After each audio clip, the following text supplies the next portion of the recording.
მოგესალმებით, ჩვენ ვიმყოფებით წეში, ილინეში. ყველა მიცის ილინეს ნოდიანი, მაგრამ ყველა მარიცის როგორ მოვიდა ნინო ტერესელიძე, როგორ ჩამოვიდა რაჭაში და როგორ გაჩნდა ილინეს ილინა. ეს ამაზე მოგიყვება თვითონ ნინო.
ნინო, მოგვიყევი შენს ბავშვობაზე და შენს კავშირზე რაჭასთან.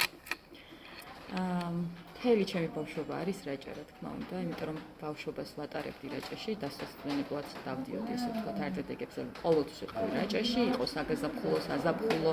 მოკლედ, როცა კი მქონდა შანსი, რომ რაჭაში ჩამოსულიყავი, იყო ჩემთვის პრიორიტეტი რაჭა და პირველი იყო ყველა სხვა ადგილთან და შედარებით და სულ არჩევანს რა თქმა უნდა ვაკეთებდი პირველ რიგში რაჭაზე. იმდენად მიყვარდა, რომ მინდოდა აქ მესწავლა, გადმოსულიყავი და ეს ოცნება ცოტა დიდობაში, მაგრამ მაინც ავისრულე. და მოკლედ აი როცა ჩამოვიდოდი, აი წასვლის დრო რო ახლოვდებოდა, იწყებოდა ჩემი აი ყველაზე ესეთი დეპრესია, რომ აი არ მინდოდა არასდროს აქედან წასვლა და აი არც ერთი რაოდენობის დასვენება აქ ჩემთვის არ იყო ხოლმე საკმარისი. როგორი იყო მაშინ რაჭა? თუ განსხვავდება აი ხა დღევანდელი ამბროლაური, მაშინდელი ამბროლაურისგან, ამბროლაური წესი? კი, რა თქმა უნდა, ძალიან განსხვავდება. აი ჩემი ბავშვობის რაჭა ეხლანდელისგან, იმიტომ რომ მაშინ არ მქონდა იმდენი რესურსი, რამდენიც ახლა არის. მაგალითად, მაშინ რომ აქეთ საცხოვრებლად წამოსულიყავი, უფრო რთული იყო, თუნდაც რაჭამდე ჩამოსვლა, თუნდაც აქ გადაადგილება. ნუ ძალიან ბევრი რამე, იმიტომ რომ ცოტა სხვა ცხოვრება იყო და ეხლა ბევრად უფრო განვითარებულები ვარ, შესაბამისად რაჭაც განვითარდა ამასობაში და ეხლა ბევრად უფრო მარტივიც არის ახალგაზრდისთვის. მაშინ უბრალოდ რაჭა ძალიან გვიყვარდა, თორე ესე არაფერი განსაკუთრებული აქ არ ხდებოდა, არც გართობა იყო რაიმე განსაკუთრებული ვერთობოდით, ისე როგორც უნდა გართობილიყავთ სოფელში ვერთობოდით ბავშვები ერთად, თამაშობდით, თუმცა აი სხვა ისეთი დამატებითი ადგილი რაიმე საინტერესო ჩვენთვის მაშინ არ არსებობდა. ეხლა რა თქმა უნდა უფრო მაგ მხრივ შედარებით უკეთესობა არის და ხო, ეხლა ახალგაზრდისთვის კიდევ ბევრი რაღაც ალბათ გვჭირდება, მაგრამ ეხლანდელი რა თქმა უნდა უფრო ისეთია სახალისოც და უფრო მარტივად საცხოვრებელი გახდა რაჭა. კი ბატონო. ცხოვრების რა ეტაპზე მოვიდა სურვილი, აი ჯერ სურვილი, რომ აი რაღაცა დიდი ქალაქიდან გადმოსულიყავი, მიუხედავად იმისა, რომ შენ საყვარელი ადგილი იყო, მაინც ახლა ცხოვრებით აქ არ ქონდა შენად ცხოვრები და აი რა ეტაპი იყო ცხოვრების, როცა ეს სურვილი გაგიჩნდა? მართალი გითხრა, სურვილი როდის გამიჩნდა, არ მახსოვს, იმდენად ადრე გამიჩნდა ალბათ. იმიტომ რომ ამის სურვილი, რაც ჩემი თავი მახსოვს და რაც ჩემი მთელი შეგნებული ცხოვრების განმავლობაში მინდოდა აქ გადმოსვლა, თუმცა 30 წლამდე ეს ვერ მოვახერხე და როცა მოვახერხე, რა თქმა უნდა, იყო ძალიან დიდი ბედნიერება, იმიტომ რომ მთელი ცხოვრების ოცნება ავისრულე ამ გადმოსვლით. მაშინ გადაწყვეტილება როგორ მოვიდა? გადაწყვეტილება მოვიდა ალბათ ისე როგორც ბევრის ცხოვრებაში. პანდემია იყო ჩემთვისაც გადაწყვეტილების მიღების ძალიან ესეთი დიდი წამახალისებელი რამ, იმიტომ რომ ეხლა რაც თბილისში გახსოვთ ჩვენ ისეთი მდგომარეობა იყო უფრო რთული ვიდრე რეგიონებში. მყავდა შვილი ჯერ კიდევ 5 წლის. და გადავწყვიტე, რომ აქეთ უფრო უსაფრთხო იქნებოდა მისი ყოფნა, იმიტომ რომ აქ ეზო გვექნებოდა, იქ არ მოგვიწევდა ბევრ ადამიანებთან შეხება და ეს პანდემიაში, რასაც ვერიდებოდით პანდემიის დროს, ზუსტად იგივე იდეით წამოვედი აქ, რომ აქ მაინც უფრო ეზოსთან უფრო ახლოს იქნებოდა და უფრო გაერთობოდა და მოკლედ უფრო უსაფრთხო იქნებოდა მისთვის.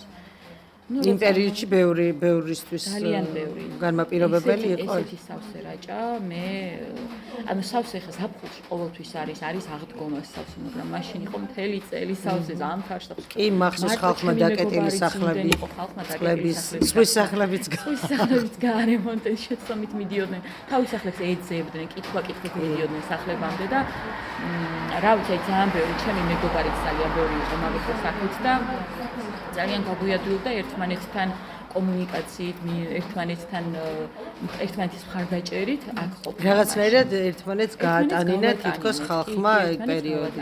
იმიტომ რომ მახსოვს რომ საღამოობით კომენდანტამდე კომენდანტის დროს რა თქმა უნდა ვეღარ, კომენდანტამდე სულ ვიყავით ხოლმე ერთად და მერე ვიშლებოდით და არ ვიცი, ძალიან ერთმანეთს დავეხმარეთ მაგ ამბავში.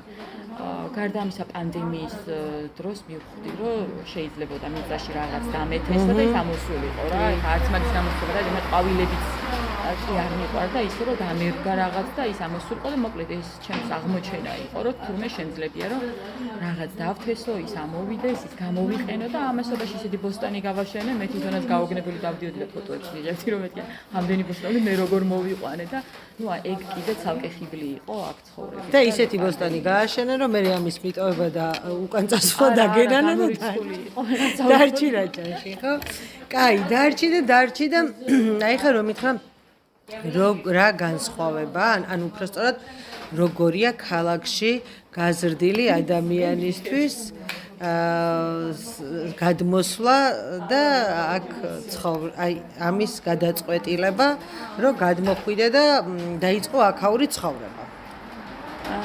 გადაწყვეტილება ახლა იმდენად უცბად ხო არ მოსულა რა, წამოვედი პანდემიის დროს, უკვე შევეგვი აქაურობას, ვისწავლე აქ ცხოვრება, ძალიან ბევრი რამე ვისწავლე მაგის გარდა და ესე ნელა დავრჩა, შემომეპარა ეს ეტაპი რა, რაღაც რთული გადაწყვეტილება არ ყოფილა ჩემთვის. ხო, ესე არ დამჯერხარ და ეხლა გამოდი გადავწყვეტე. ეს არ გადამიწყვეტია ეგ ამბავი რა. აი, უფრო რა მაინტერესებს, იცი? რა გამოწვევები ხვდება ადამიანს, რომელსაც აქ არ უცხოვრია. ანუ აქ ეხლა ადაპტირებული, ვინც აქ დაიბადა, აქ გაიზარდა, იმისთვის სხვანაირია აქ ცხოვრება, მაგრამ ვისაც აქ არ უცხოვრია, ანუ განათლება ქალაქში მიიღოს, ქალაქურ ცხოვრებას არის მიჩვეული, იმისთვის რა გამოწვევებია და პირიქით, რა პოზიტიური მხარეები აქვს ქალაქელისთვის მე რეგიონში ცხოვრება. აი, ჩემთვის მაგალითად ერთ-ერთ გამოწვევად თუ შეიძლება ჩაითვალოს კლიმატი იყო რა, ანუ მე ახლა ზამთრის რაჭა ფაქტიურად არ ვიცოდი. მანამდე ჩემს ცხოვრებაში ერთხელ ვიყავი ნამყოფი თოვლიან რაჭაში და არა ორჯერ ალბათ, ერთი ძალიან ხმა ბავშვობაში და ძალიან ბუნდოვნად მახსოვდა და მეორე უკვე ცოტა დიდობის პერიოდში და საცხოვრებლად ესე მუდმივ სამყოფელად ცოტა გამიჭირდა მართალი რო გითხრა, იმიტომ რომ ვიფიქრე რომ აი საკმაოდ მკაცრია აქ საფარი ხო. გრძელი და მკაცრი. ძალიან მიჭირს ზამთრის პერიოდი, იმიტომ რომ ესეთია რა, ცოტა დამთრგუნველი არის, მაგრამ რა თქმა უნდა შეუძლებელი არა. ხო და ერთი გამოწვევა ალბათ ეგ იყო. შემდეგ ის იყო რომ ხო, ანუ საქმე არ მქონდა არაფერი. შემდეგი გამოწვევა ეს იყო რომ უკვე ვიხვდი რომ ძალიან ბევრი დრო მქონდა. ეს ხალხიც შემოიცალა, მოზაფხულეები დაბრუნდნენ და საჭიროებაც ბევრი იყო რაჭაში და უკვე გაჩნდა ფიქრი რომ აი რა გავაკეთოთ და რითი შეიძლება რომ დავკავებულიყავით. და გადავწყვიტე რომ ვიფიქრე უფრო სწორად არ გადავწყვიტე, ვიფიქრე რომ იქნებოდა სასტუმროს გაკეთება ძალიან კარგი. ჩემებურად ყველგან ყვები ამის ჩემებური კვლევა მქონდა რა, ჩამოვიარე ყველგან დავრჩი რა, ესე დაახლოებით პლუს მინუს ჩემი კონკურენტი ვინც უნდა ყოფილიყო დაახლოებით რა, ის კატეგორიის სასტუმროებში დავრჩი, როგორც წარმომედგინა ჩემი სასტუმრო და დავიწყე იმაზე ფიქრო, აბა აქ რა არის, აქ რა არის, რა მომწონდა, რომელში რა მომწონდა, რომელში რა არ მომწონდა, რა გვაკლდა, რა გქონდა და რა იყო ბევრი, რა იყო ცოტა. მოკლედ ჩემებურად ეს რაღაცები გადავხარშე და ძალიან ისე დარწმუნებული ვიყავი, რომ სასტუმრო უნდა გამეკეთებინა, მაგრამ ერთ დღესაც მივხვდი, რომ სასტუმრო უფრო ბევრი იყო, ასე თუ ისე, მაგრამ არ მქონდა კვების ობიექტები, სადაც ამ სასტუმროში ჩამოსული დამსვენებელი წავიდოდა და რაიმეს რა აჭულს თუნდაც რა იპოვიდა და დააგემოვნებდა და ამის სერიოზული დეფიციტი იდგა რა. დღესდღეობით ეს დეფიციტიც უკვე ცოტათი შევსებულია. თუმცა კიდევ ძალიან ბევრი არის საჭირო. თან მე თვითონაც როგორც დამსვენებელმა რო შევხედე ჩემს თავს, მივხვდი რომ სასტუმროში მშვენიერია ყველაფერი, მაგრამ უმრავლესობა მათგანს არ ქონდა კვებითი მომსახურეობა რა, იმიტომ რომ ეს იყო დამატებით კადრებთან დაკავშირებული ხარჯებთან, დამატებით პასუხისმგებლობებთან და რა თქმა უნდა უფრო მარტივი არის ახლა ღამე გაათენოს ადამიანმა და გავიდეს, ვიდრე კიდევ იმათ შესთავაზო დამატებითი სერვისები. იმიტომ რომ ხალხი არ არის, ვისაც დაასაქმებ ფიზიკურად რა და მით უმეტეს შემდეგ უკვე გამოცდილი კადრი არ არის და მოკლედ ძალიან ბევრი პრობლემა დგას რა, ვერც გაამტკინა, ყველა ვერ გააკეთებს, ვერ აიღებს მართლა პასუხისმგებლობას. და რაც შეეხება შემდეგ ჩემს გადაწყვეტილებას, ჩემი სახლი წესში მდებარეობს ზედ ტრასაზე, ეზოთ შესაბამისად პირდაპირ ცენტრალურ გზაზე არის მოქცეული და რატომღაცა მთელი ცხოვრება მქონდა ეს ფიქრი, რომ რაში გამოვიყენო ეს, რომ დასასვენებლად და ესე მუდმივ საცხოვრებლად არც ისეთი მარტივია, რომ ცოტა დისკომფორტია მუდმივად ხმაური. კი არის და ხა როცა მე მიჩვეული ვიყავი, რომ თუმცა დასასვენებლად ჩამოდიოდი, სოფელი იყო და მანქანა რო გაივლიდა, გვიხარო და დაჟე მანქანა რო გაივლიდა და ეხლა ძალიან ისეთ ადგილას ვცხოვრობ, საკმაოდ მოძრავია.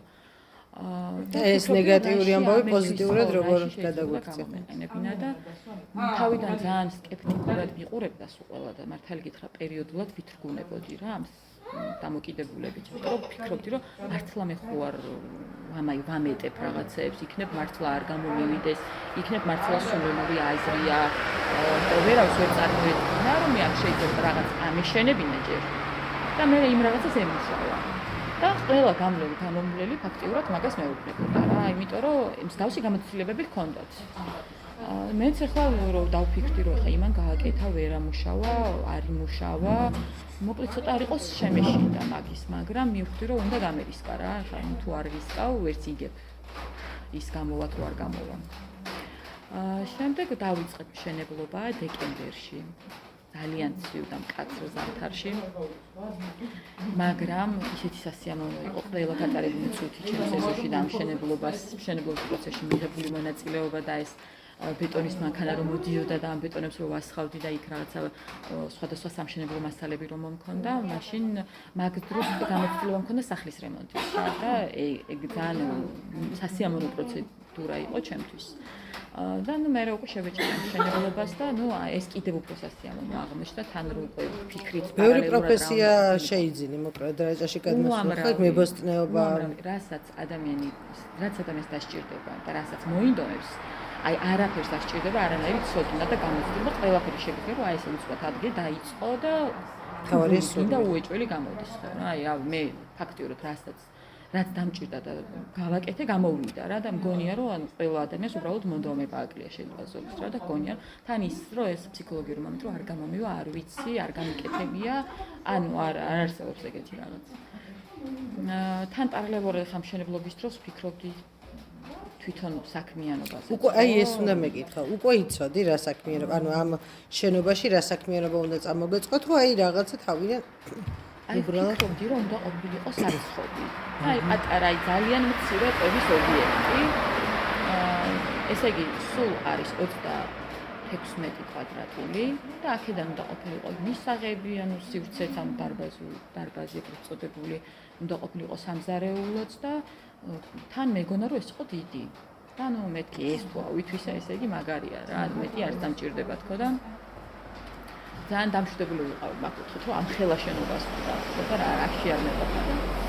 თავიდანვე გავთვალე ის, რომ ტერასული გადახურვით გავაკეთე და ტერასაზეც ისეთი დავაგეთ, რომ საფარი, რომ შემდგომში მინდოდა ოცნება თავიდანვე დავიწყე მის ფიქრს, რომ აქ მეთქი ვერანდა უნდა მქონდეს და წარმოდგენილიც რა თქმა უნდა მქონდა.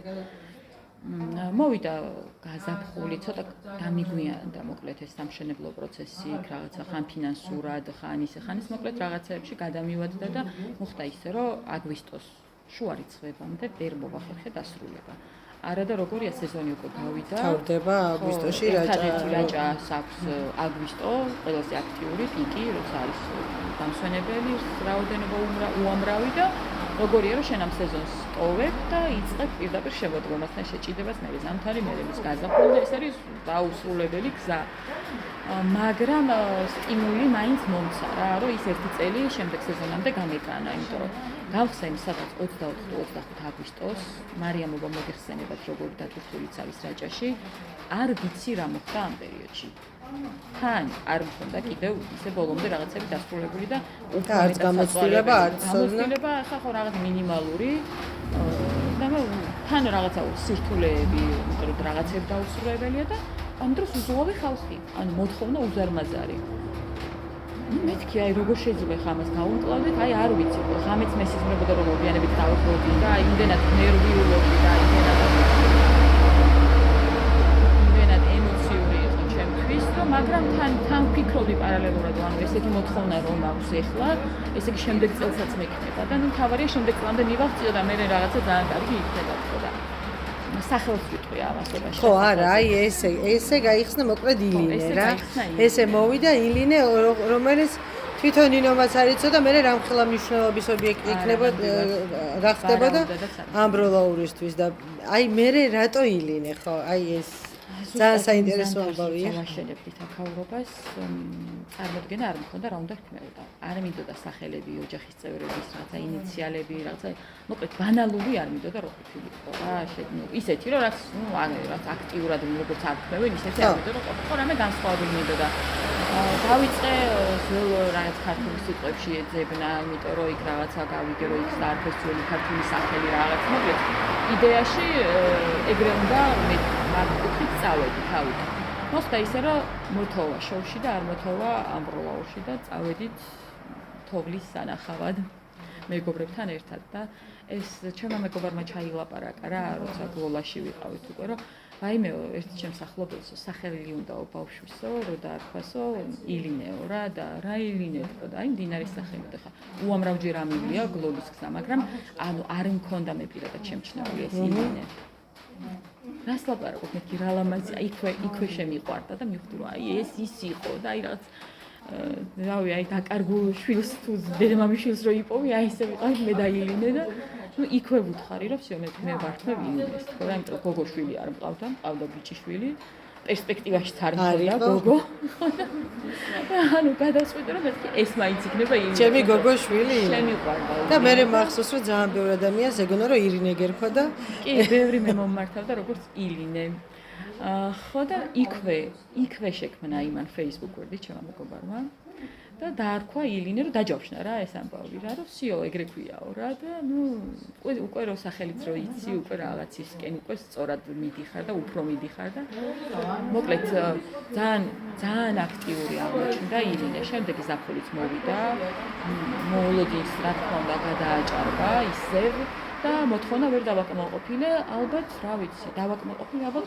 50% რა მეტი ვერა მოთხოვნის მე რა თქმა უნდა უკმაყოფილებაც იყო ხალხის მხრიდან ეხლა რომ ხსნი და რა არასრულობიანი არ არის და ამხელა რიგი არის და ნუ აქ საცხობები იქმნებოდა იმიტომ რომ ცოტა უხერხულობდი მე ეს ამდენი ხალხი რომ მელოდება როგორია რომ რაღაცას ესე იგი ეს მეტი გჭირდება სივრცე მეტი გჭირდება ის სამზარეულო რომ ეგონა რომ უზარმაზარი იყო იქ ორი ღუმელი ვერ დაიდგმებოდა იმიტომ რომ საკმაოდ ძლიერი ღუმელი იყო და შესაბამისად მივხვდი ჩემს ძალიან ბევრ შეცდომას რა ამ მშენებლობის პროცესში თუნდაც მახსოვს პერიოდები რომ ადამიანები ამბროლაურიდან შესვენებაზე ამოდიოდნენ წესში რომ ეს შესვენების სამუშაო შესვენების საათებში აქტიურად დადიოდნენ წესში თუმცა მხოლოდ მე შემეთავაზებინა ხაჭაპური ლობიანი და რამდენიმე სახეობის სალატს ვამზადებდით ისიც აი ძალიან მცირე რაოდენობით რა ანუ 5 სახეობის ალბათ ჯამში მაგრამ ანუ ეს ძალიან საინტერესო იყო მაინც და ძალიან მოწონებადი იყო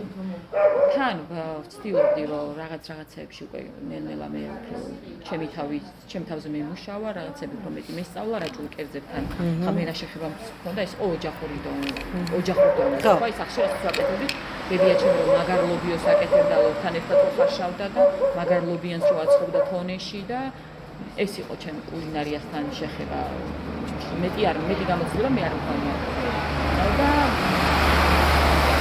ავიღე პასუხისმგებლობა რომ აი სასტუმროებსაც შევთავაზე ჩემი მომსახურეობა და თუ მიუვიდოდათ რაღაც ექსკურსიას როცა თქვა აი არასეზონურ პერიოდში რა როცა უკვე თვითონ სეზონი გადავლილი ჰქონდათ თვითონ უკვე დასვენების პროცესში იყვნენ და აღარ უღირდათ თქვა კერძების ყების შეთავაზება უკვე იქ მე ვერთვებოდი და აი ბევრჯერ ყოფილა რომ ჩემი რა თქმა უნდა ჩემით ვაკეთებდი მაგ საჭმელებს ხა პერიოდ თუ ბევრი იყო, რა თქმა უნდა, ყავდა დამხმარეები, ჩემს პერსონალის მეხმარებოდა თანამშრომლები, მაგრამ ძირითადად ეხლა რა, შქმერული ლობიო, ის მე დედა ჩემი აღარ ვიყავს ეს ამბავში, ჭადებს ვაცხობდი, სალადებს ვაკეთებდი და რომ მივდიოდი ხა მარხანი მარტო ხომ მქონდა და ეს ცხელი შქმერული მუხლებზე რომ ედოხობდი და ისე გავარგოდი სასტუმრომდე და ნუ აი ძალიან ეხლა რომ გადავხედა, აი არც ერთი წუთი არ მენანება და კიდევ გავიმეორებდი რა.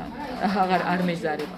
ძალიან კარგი გამოცდილება მივიღე მაგ პერიოდში და წავედი იქეთ, რომ ანუ ლოგიკური განვითარება უნდა ყოფილიყო ილინესი, უფრო გაფართოება, ასორტიმენტის გაზრდა და ასე შემდეგ.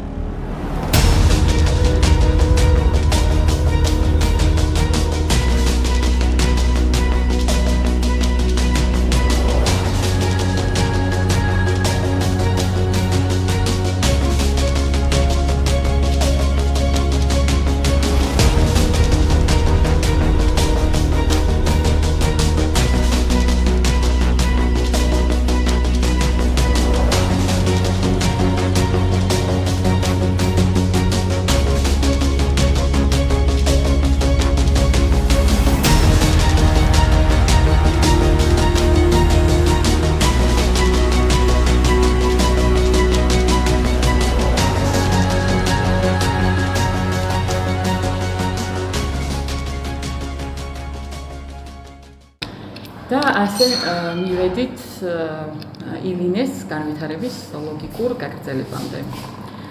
გადავწყვიტე, რომ მარტო ანუ წესის ნახეთ ძალიან კარგი ადგილია, ცენტრალური გზა არის, მაგრამ ყველასთვის ხელმისაწვდომი მაინც არ იყო თუ არ ყავდა მანქანა, გადაადგილება ახლა ეს მარტივი არ არის და ამიტომ გადავწყვიტე, რომ ბედი ამროლაუშიც მეცადა, როგორც პატარა საცხობის ტიპის ობიექტი რომ გამეხსნა.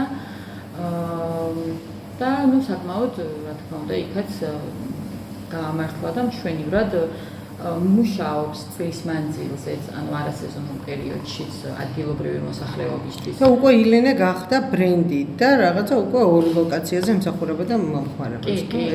იქაც გვაქვს მცირე სახეობის, თუმცა მცირეა, თუმცა მაინც არის ცოტა სალათები, რაღაც საოჯახო სამზარეულოს ელემენტები, ცომეულის სხვადასხვა სახეობებია უკვე და არა მხოლოდ ლობიანი და ხაჭაპური.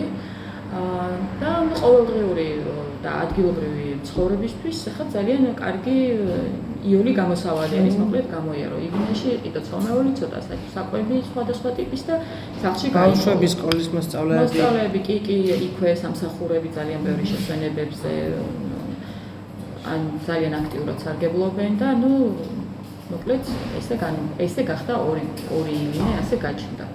და ყველაზე მთავარი დღეს მე ესე მგონი, არ ვიცი, მე რა ინფორმაციაც მაქვს, რაჭური ლობიანი და ილინე ასოცირდება ერთმანეთთან. ასოცირდება ერთმანეთთან, თუმცა და ვიცი ისტორიები, რომ თბილისიდან ბევრი აბარებს რაჭიდან წამომიღე ილინეს ლობი. და Facebook-ზე ხშირად წერენ ხოლმე, რომ აი ქობულეთში ვერ გამოგვიქცამ ლობიას, ანუ მოგვინატრა თბილისში. თავიდან ხარო რაღაცა პატარა რეკლამა სავით რომ დაიდო, რაც პოსტი დაიდო Facebook-ზე და იქ რაღაცა რეკომენდაცია იქნება რეცეპტორში რაღაცა მოგვთაგა როგორც საუკეთესო ლობიანის ავტორები. ხალხს ეგონა რომ იყო თბილისში და მირეკავდნენ აქ დღეში 3-4 ზარი მქონია ზედიზედ რომ მიტანის სერვისი თუ გაქვთ და მე დავთანხმებული ვარ მაქვს თქვენ რომ მე ამბროლაური მგონია და ნუ აი ნახალობაში თუ მოგიტანს და აი თუ საბურთალოზე თუ მოგიტან და არა მეთქი არ ვარ მოგიტანდით სიამოვნებით მაგრამ მე რაჭაში ვარ ესეთი პასუხი მქონდა ხოლმე და არის ძალიან ბევრი კითხვა თბილისში თუ აპირებთ რომ იყოს ილინე და ჩემი პასუხი ყოველთვის არის რომ არა გამორიცხული ანუ თბილისიდან გამოვეცალე, იმიტომ რომ ჩემთვის ძალიან დამღლელი ქალაქი არის და რო გითხრათ სიმართლე, ანუ არ მიყვარს, ვერ შევიყავი, დაბადებიდან იქ ვიყავი, იქ სწავლობდი სკოლაში, უნივერსიტეტში, მაგრამ ну რა ქნა, არ შემიყვარდა, ეხლა რო გითხრათ მართალი ქუთაისთან მაქვს ძალიან დიდი შეხება, რაც აქეთ გადმოვედი და ბევრად უფრო მიყვარს ვიდრე თბილისი, იმიტომ რომ აი ქუთაისი საწყობლად უფრო კომფორტული, ძალიან კარგი ქალაქია, ეხლა ჩვენთვის ძალიან კარგი არის ტერიტორიულად ახლოს ვართ და ძალიან კარგად მადგება მან პროდუქტებისთვის და მოკლედ მივდივარ ქუთაისში, მოვდივართ ან თან ვარ ძალიან ბედნიერი მაგ დროს, იმიტომ რომ თვითონ ეს ქალაქი ისე შემიყვარდა, რომ მაქვს ხოლმე ხშირი კონტაქტის საშუალება და მოკლედ თბილისისკენ საერთოდ გახედვა აღარ მინდა. აღარც არის ხოლმე რომ არა თბილისი რა მინდა თბილისში თქვენ უნდა ჩამოხვიდეთ საჭირო მე თავს მიმართლებ რომ აი იმიტომ რომ თქვენია რომ რაჭაში აი მე არ მოვდივარ თბილისში რა რომ ერთ-ერთი მიზეზი მაინც იყოს ლობიანი. თუმცა მყოლია ესეთი მომხმარებლები რომლებიც თბილისიდან არ თბილისიდანაც და ქუთაისიდან აი საჩხერი არის ახლოს და ხშირად მარტოლობიან საჭმელად გადმოსულან და გადასულან თბილისიდან ჩამოსულან და მიურჩევეთ და წასულან ან ეს გზა იმიტომ აურჩევეთ თქვა თქვენ მოსახლეობისკენ მიმავალ ხალხს რომ გზად ილინეში გამოევლოთ და უკვე თან ამ ადამიანებს ისე კარგად ვიცნოთ გადასარევად რა ოჯახებით და თავისი საომავლო გეგმებით მოკლედ რავი ესე გახდა 2 ილინე უკვე ბრენდი ესე გახდა ილინე და არის მესამეც ხო არის მესამე ილინე თუმცა ის არის ჯერ ძალიან ახალი და ჯერ ესე ეხლა იწყებს ფუნქციონირებას ფაქტობრივად ჭრებალოსკენ მიმავალ გზაზე აი არ მისული ჭრებალომდე არის სამრიცხაოები და დგას პატარა ჯიხური სადაც აი ნუ გამოვლელისთვის მცირე მაღაზია ესე ვთქვათ ცხელი და ცივი სასმელები ნუ იქაც ილინეა უბრალოდ ნუ ეს სხვა პროფილით უფრო თუმცა იქაურა რაღაცა სივრცე იყო და აითვისე ხო რა თავისუფალი სივრცე იქ მიმართულება არ იყო და რადგან ახლა ილინე უკვე მაქვს მინდა რომ სხვადასხვა მიმართულებებით განვითარდა მე თუ როდესმე მექნება სასტუმრო აუცილებლად ერქვა სახელი ილინე და ნუ არ ვაპირებ რომ აი რა მე გავაკეთო და არ ერქვა ილინე ნუ მაქსიმალურად რასაც მოუხდება ახლა მე გაფართავდა წესის ილინე პირველი თავარი ილინე და აი როგორ მე ვიცი რომ რაღაცა ევრო კავშირის რაღაც პროექტი დაფინანსებით მიიღეს აგრონტო კონკურსში მონაწილეობა და აი ეს ამბავიც რომ მოგვიყვა ხო წესი და იცვალა ფერი და ესეთი გახდა ეხლა წესის ილინე ის რაც უნდა ყოფილიყო რაც იყო ჩანაფიქრში თავიდან ну ჯერ ხო თავიდან ერთი პატარა შენობა მქონდა მე მივხვდი რომ ეს ძალიან პატარა იყო და შედარებით აი ნუ ახლოსვე რა 90 სანტიმეტრის დაშორებით ავაშენე მეორე შენობა იმიტომ რომ ხა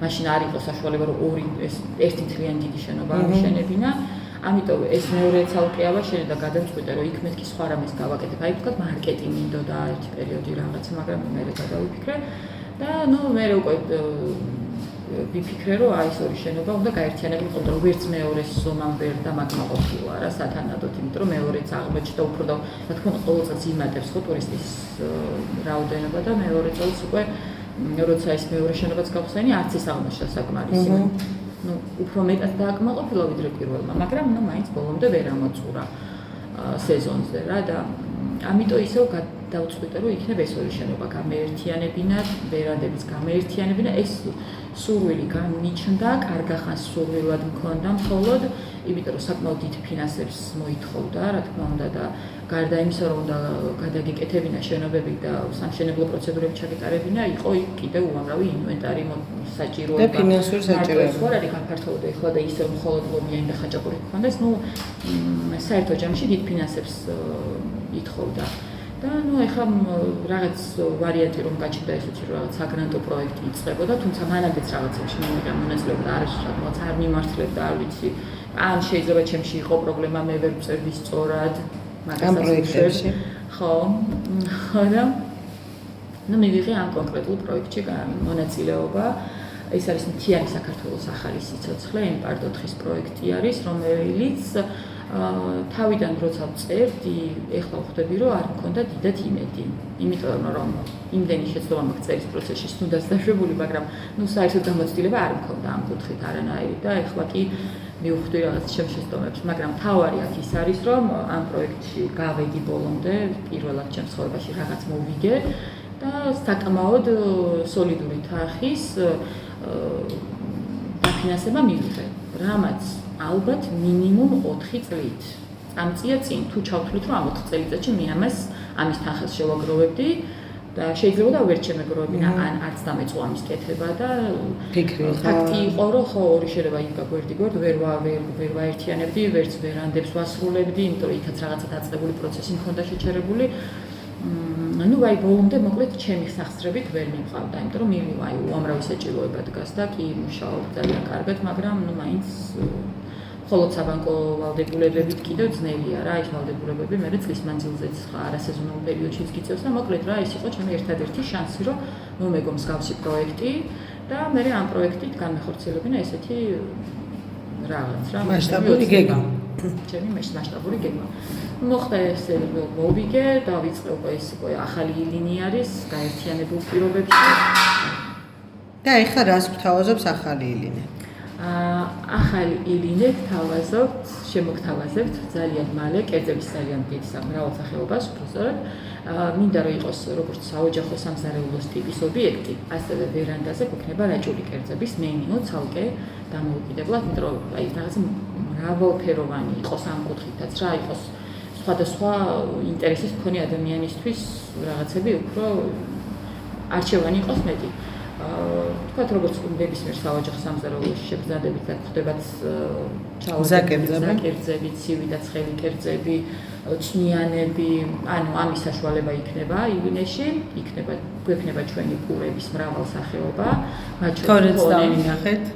თონის პური, იმიტომ რომ თონე ახლა რაჭველები და თონიში ცხობა ახლა ჩვენთვის ახლა ერთ-ერთი ტრადიცია და ძლიერი მხარეა.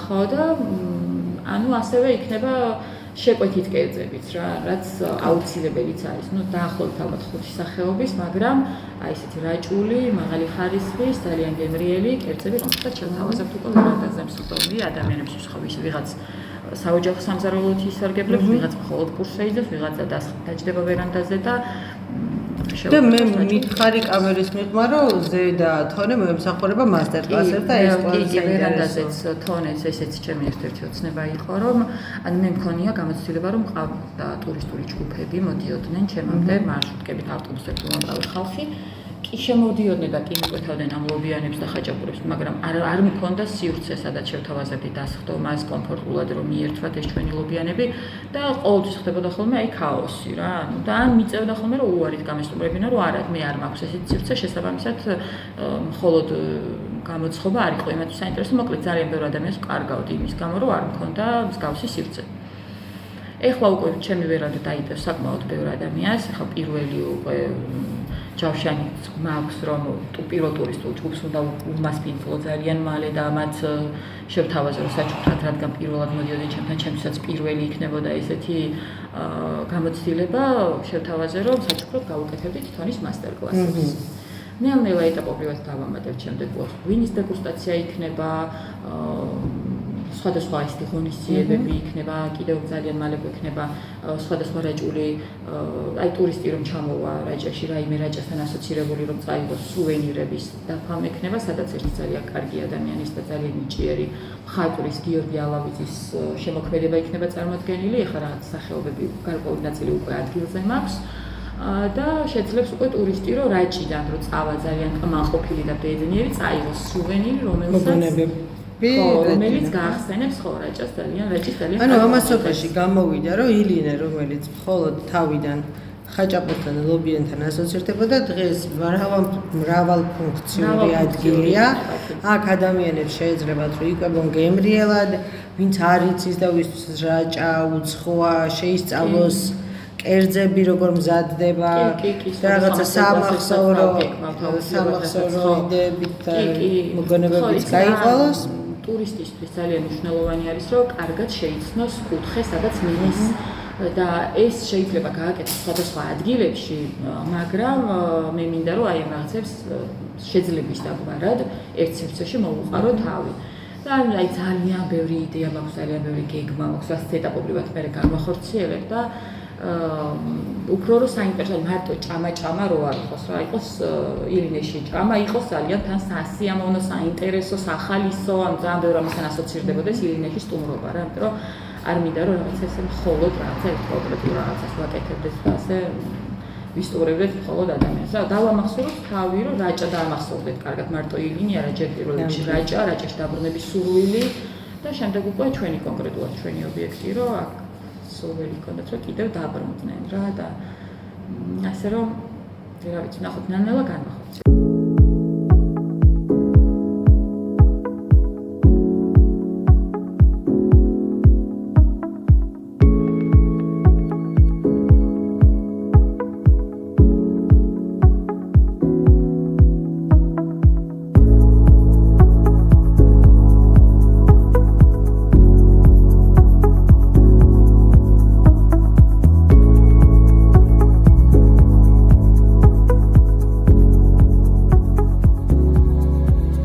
და ამასობაში ისე განვითარდა ილინე, რომ უკვე სხვა ფესტივალებზე იღებს მონაწილეობას, ხო? მე ნახე ახლა გემოფესტზე საკმაოდ საინტერესო წარსდეგით. კი, გემოფესტი არ იყო ჩვენთვის პირველი. დავიწყეთ იქიდან, რომ სხვადასხვა ფესტივალებში მანამდეც მიგვიღია მონაწილეობა. ძალიან საინტერესო ზოგადად ფესტივალი რა, ეს არის ადგილი, სადაც კიდევ უფრო მეტი ადამიანი გიცნობს და ზოგი იმიტომ მოდის, რომ უკვე გიცნობს, ზოგი პირველი გამოცდილება არის და შემდეგ გეძებს უკვე შემდეგ ფესტივალზე რომ რაღაც მოეწონება, შენ უკვე ცდილობს რომ გიპოვოს, იქ მე საკუთარი ხო, იქ ცოტა რაღაცა მრავალფეროვანი პროდუქტის და რეკლამირებას ახდენ, უფრო რაღაცა ისეთ დიდ სივრცეში, კარგ გარემოში, მოკლედ ფესტივალი ძალიან მნიშვნელოვანი რამ არის რა და საჭირო რეგიონისთვის და ამ რეგიონში მე არსებული ბიზნესისთვის, იმისთვის ამის მოკლედ ყველასთვის რა. რაც შეეხება კონკრეტულად გემოფესტს, პირველი გემოფესტი ჩატარდა 3 წლის წინ. იქ იყო პირველი გემოფესტი საერთოდ. კი, ზოგადად პირველი გემოფესტი იყო და ვაიმე აი სასწაული იყო, ძალიან კარგი იყო. წინა პერიოდით, მოსამზადებელი პერიოდით ძალიან კარგი იყო, უბრალოდ ერთი პრობლემა არის ყოველთვის მეორე გემოფესტია, რომ სულ ისეთ დროს ტარდება, რომ მე ვარ სასწაულად დატვირთული და ხანდახან ვერ ვახერხებ სეზონის პიკში. სეზონის პიკია მართლა 28 მარიამობას 27-28 არის სასწაული დატვირთვა, მე 29-30 უკვე გემოფესტი და ну აი ძალიან რთულია ფიზიკურად რო გავუმკლავდე ამდენ შრომას იმ მოკლე პერიოდში და ერთადერთი ეგ არის ხოლმე რომ აი იმ სიამონებას ისე ვერ იღებ რა, თუნდაც მოსამზადებელი შეფებთან ურთიერთობას ოჩქარაჩქარად ვთქვი რომ რაღაცები გააკეთოთ და აი პირველი გემოფესტი იყო, აი ძალიან მაგარი გემოფესტი, ჩემთვის პირველი გამოცდილება იყო და ну ძალიან კმაყოფილი დავრჩი, მართლა ჯერ უამრავი ადამიანი გავიცანი, შეფები გავიცანი, ხო, მათი შეფასებები მივიღე, ანუ კიდევ ერთხელ დავწმუნდი რომ უბრალოდ კი არ მოსწონთ, ანუ უბრალოდ ბევრი ადამიანს კი არ მოსწონს, რომ ანუ მართლა რაღაცა პროფესიონალურ დონეზეც არ როგორც აფასებენ შემოგვიდათ, ხო, უკვე ხვდები რომ ხო ესე იგი მართლა რაღაც გამოგდის რა და ეს თვით შეფასებას რა თქმა უნდა გიმაღლებს და კიდევ ვცდილობ რომ კიდე მეტი რაღაც გააკეთო. ფინანსურის გარდა ხო აი გემოფესტს ეგ ძალიან დიდი დატვირთვა ჰქონდა და პირველ რიგში ეგ იყო რა, მთავარი დატვირთვა გემოფესტის ჩემთვის. შემდეგ მე ხა წელს რო ჩატარდა უკვე გემოფესტი, აქაც იმხელა იმ რაოდენობით ვერ ჩავერთე და იმ დოზით უფრო სწორად როგორც საჭირო იყო და როგორც წინა გემოფესტეც მე ისევ გადატვირთული ვიყავი ძალიან და ну ეხლა კიდევ სხვა რაღაც დატვირთვების დამემატა და ამიტომ უფრო ნაკლებად შართული ვიყავი, მაგრამ თვითონ ფესტივალზე ვიყავი წარმოდგენილი. რა თქმა უნდა, ისე მოლოდის გადააჭარბა. ჩემთვის მე გატანილი მქონდა ისევ ჩემი ცნობილი ჯონჯოლიანი ლობიანი, რომელიც პირველ გემოფესტზე შეიქმნა.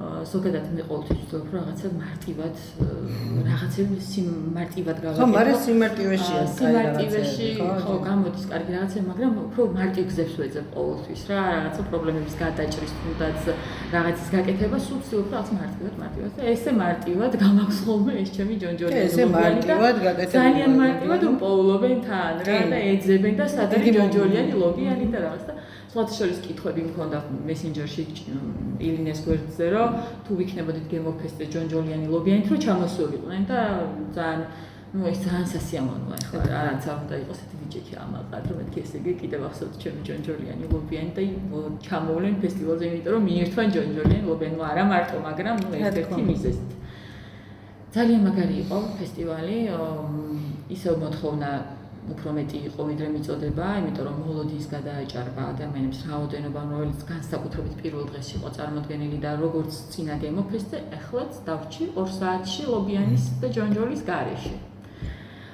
ისევ ვერ დავეციე რაოდენობას და თან ეხლა უკვე 2 საცხობი მიცხობდა რა ჩემი, ხან წესიდან მოდიოდა ლობიანი, ხან ამბროლაურიდან მოდიოდა ლობიანი, მაგრამ ეს ჩემი საფირმო ჯონჯოლი ხო ესე მარტივად ვერ გამზადდება, ანუ წინასწარ უნდა გქონდეს რაღაცა გამზადებული რაც მარაგები და ეს ისე ამოიწურა ეს ლობიანი და ჯონჯოლი რომ ფაქტიურად ნახევარი რა, 5 საათზე დაიწყო ფესტივალი და სადღაც 8 საათისთვის მე არაფერი აღარ გამაჩნდა და ეს შერცხვენილი სახით ვიდექი ჩემს ჯიხურში.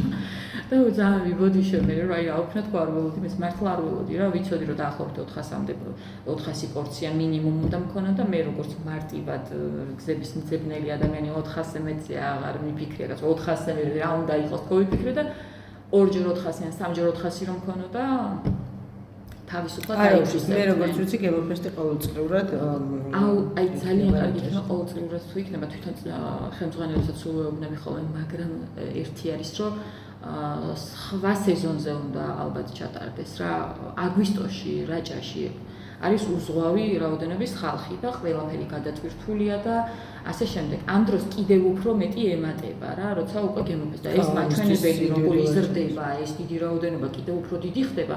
არის იმის ნიშანი, რომ როცა არ უნდა ჩატარდეს გემოფესტი რაჭაში, ამისთვის აქ ადამიანები ჩამოვნენ. სხვა სეზონზე ნებისმიერ დროს, თუნდაც ზამთარში, როცა ძალიან გვიჭირს რა, ძალიან ცოტანი რაღაცა ყველა ბიზნესს ეხება ეს რა, სასტუმროებს, კვების ობიექტებს, ყველას ეხება რა, რომ ხალხის ნაკლებობა რა, ტურისტის ნაკლებობა, იმიტომ რომ ჩვენ არ გვაქვს 4 სეზონი, ჩვენ გვაქვს მხოლოდ აგვისტო. ჩვენ რომ მქონდეს ახლა სათხილამურო ტრასა, ასე ისე მე რა თქმა უნდა რაღა გვიჭირს ახლა მე როცა გინდა მაშინ ჩაატარე ეს ფესტივალი, მაგრამ აი შემოდგომაზე ხარ თველის პერიოდი არის და რაღაცა აქტივობა არის. რაღაცა მე საახალწლო აქტივობა არის, აი ახალი წლიდან მე უკვე აი აღდგომამდე არის ძალიან მკვდარი პერიოდი, რომელსაც სჭირდება ცოტა გამოხალისება და გამოცოცხლება და კარგი იქნება მართოდ ორგანიზატორებს. იმეს სხვა მსურველებს, რომ რაჭაში თუ უნდა გემოფესტი არ იქნება, თქვა სხვა ფესტივალი იყოს, რა ზამთრის გაზაფხულის ფესტივალი იყოს, რაღაც სხვა ერქვას, რომ რაც ადამიანებს რაჭაში ჩამოიყვანს და იმ სეზონის რაჭასაც აჩვენებს რა, და არა მარტო ზაფხულობით. იმ ბატონო, ნამდვილად. ნინო, არ შემიძლია არ შეგეკითხო ამ კედელზე აქ რაღაცა უცნაური, ჩემთვის კი არ არის ხა უცხო, მაგრამ მაყურებლისთვის უცხო სიტყვებს წაწყდება და აი რო გითხრა ეს კედელი რას ნიშნავს და 1-2 სიტყვაც რომ განგვიმარტოს ლექსიკონიდან. ესე იგი ეს რაჭული სიტყვების კედელი არის, ესე ჩვეულებრივი სიტყვების სინონიმები არის, რომელიცაც ყოველდღიურად ვიყენებთ, უბრალოდ რაჭული ინტერპრეტაციით. მე პირადად აქედან ყველაზე ხშირად ვიყენებ ბეჩას, ნაკლეს, ბანეტაიშენს, ბოშოსაც ვიყენებ კი. ქვეშენიჭირიმესაც ასე თუ ისე. ეხა თონეს რო აფუნქციონირებთ ხშირად გაისმება და იქ ეწერია შენ ხო არ გასუნელდი, აი გაზა და სუნელი, ანუ აი ეს არის რასაც ფაქტიურად ყოველდღიურად სარგებლო ვიყენება რაჭვენები. თან ძალიან ამაყად ვიყენებ ამ სიტყვას, იმიტომ რომ ჩვენთვის ეს არის რაჭასთან ასოცირებული სიტყვები და მართლა მარტო რაჭულია რა და კი ბატონო. შესაბამისად ძალიან მიყვარს როცა ვიყენებ, რომ აქ რა თქმა უნდა ყველა მისის ამის მნიშვნელობა და არავის უკის, მაგრამ ამ თბილისში რო ჩავალხომ, იქ უნდა ნახოთ როგორ ვიყენებ და კაციშვილი ვერ ხდება რას ველაპარაკები და ეგ რას ნიშნავს და აი ხო ხა როგორია ახლა აი ესე უცებ ავხსნი ხოლმე რაღაცას. ეხლა რა იყო იდეა, რომ მე ახლა აქ როცა ადამიანები მოდიან, ძირითადად აქვთ წინასწარ შეკვეთილი და იციან, რომ თქვა პირველ საათზე რომ მოვლენ, მათი ლობიანი ხაჭაპური იქნება გამზადებული, აიღებენ, წაიღებენ, მაგრამ არიან ადამიანები, ვისაც უწევთ მოლოდინი, თუნდაც არ არის ადგილი, თქვათ, რამდენიმე შეკვეთის განმავლობაში და უწევთ ცოტა დიდი დროის ჩემთან გატარება. ეხლა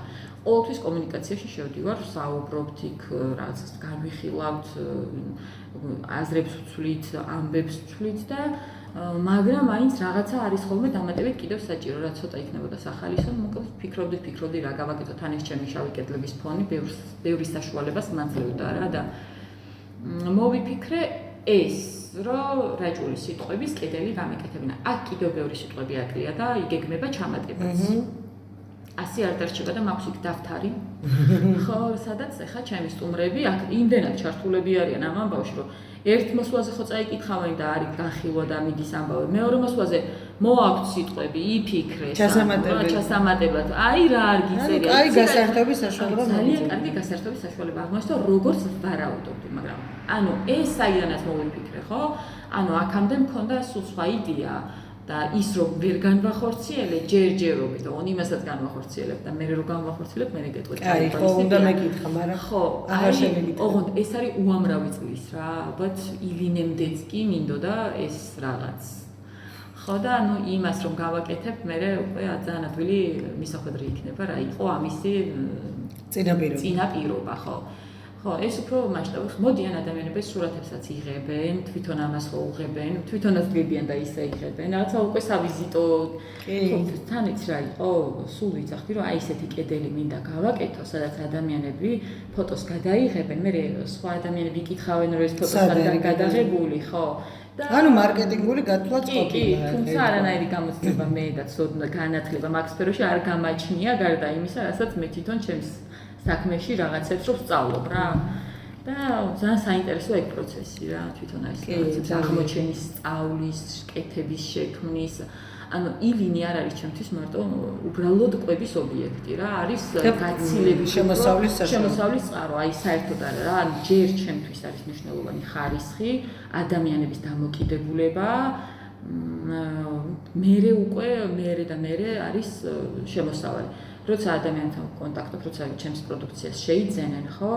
მე არ მაინტერესებს ის იმდენად რამდენი ის იყო, როგორ რამდენი მომცა ახლა აი ამ შეკვეთამ, აი სულ რაღაცა ისე გულის მითი ფანცქვალით ველოდები ხოლმე უკუკავშირს რა ამ დროს და აი აღარ აქვს მაგ დროს არანაირი თანხას მნიშვნელობა, როცა გიბრუნდება პასუხი, რომ ვაიმე და აი რა კარგია და როგორ მოგვეწონა და აი ну ეს არის ყველაზე მნიშვნელოვანი. ალბათ ეგ არის წარმატების გასასწაული ჩემთვის და ესე იყო პირველივე დღიდან, ესე არის 4 წლის განმავლობაში ყველა ადამიანი ალბათ მახსოვს სახეზე, ვინც ესეთი უკუკავშირით მოვიდა ჩემამდე, ან დამირეკა ყოფილა შემთხვევა, რომ წაუღია შეკვეთა და ზარი შემოსულა. ფიქრობდი, ვაიმე, მეთქი რატომ მირეკავს ესე, რამე ხوار დავაკელი, რამე ხوار შემეშალა, ხوار და არასწორად ხوار დავუბრუნე, რა მოხდა და აი რომ პასუხობ, რომ აი რო გეშინა და აი რო გეუბნებიან, რომ იმიტომ გირეკავ, რომ აი მადლობა უნდა გადაგიხადრო, ანუ ამას არ ველოდი.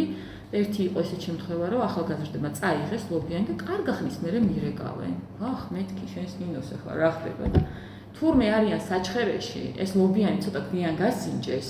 და მეკითხებიან, არავინ მოდის ახლა მაქედან რომ კიდე გამოატანოს ლობიანი, ჩაგირიცხავთ, რასაც გვეტყვით იმას ჩაგ. ვაიმე, ამოვისუნთქებ ხოლმე ერთს კარგას და მე მეუბნები რომ აქ არიყავი ის გაგესინჯათ და ხო გითხარით რომ მაგარია და ხო არ დამიჯერეთ და ანუ ეგეთი უკავშირები არის ყოველთვის ყველაზე ფასეული ვიდრე ნებისმიერი სხვა თანხა და ასე შემდეგ რა. რა შემიძლია გითხრა გარდა იმისა, რომ უდიდეს წარმატებას გისურვებ, ეს ჩვენი პროექტი ემსახურება სხვადასხვა მიმართულებების პოპულარიზაციას და ერთ-ერთი იყო რაჭაში დაბრუნებული ადამიანებისთვის, საზოგადოებისთვის გაცნობა.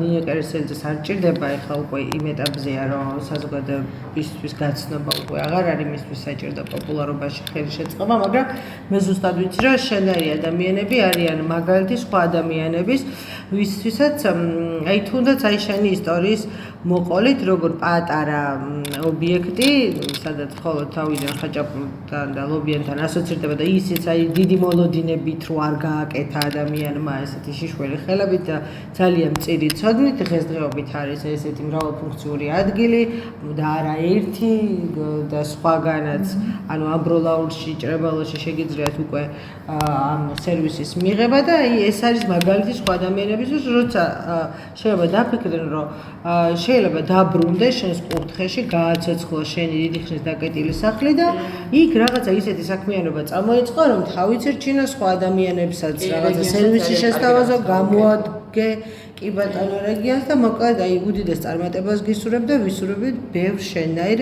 დაბრუნებულ რაჭველს ჩვენს რეგიონში. მადლობა იმისთვის, რომ ინტერესდებით მსგავსი გადაცემებს წერთ, იმიტომ რომ მართლა შეიძლება ვიღაცისთვის სტიმული აღმოჩნდეს შემდგომ. მეც მიყურებია სხვადასხვა გადაცემები სხვადასხვა რეგიონებიდან და აი მას ეს ჩემი სურვილი კიდევ უფრო გამოღვივებია და კარგია თუ ვინმეში რაიმე სურვილს გავაღვიძებთ ან შეიძლება სურვილი არსებობს, მაგრამ უფრო დავარწმუნებთ, რომ არ არის რა რაჭაში არსებობა და ყოფნა რთული და რაჭა არის შეუძლებელი არაფერი არ არის უდიდესი რესურსი, უდიდესი პოტენციალი, ამისთვის რომ ეს პოტენციალიც ყველაფერი გამოვამჟღავნოთ და ავითვისოთ და გავხდეთ უფრო საინტერესო, უფრო მეტი ახალგაზრდა გჭირდება, უფრო მეტი ადამიანი, უფრო მეტი იდეები, კრეატივი, მოკლედ ან გჭირდებიან ადამიანები, ვინც ჩამოვენა და იცხოვრებენ. ნამდვილად თუ ხალხი რაჭაში ბევრი ილინეს ნაირი და განსხვავებული ობიექტი დაემატება ჩვენს კუთხეს.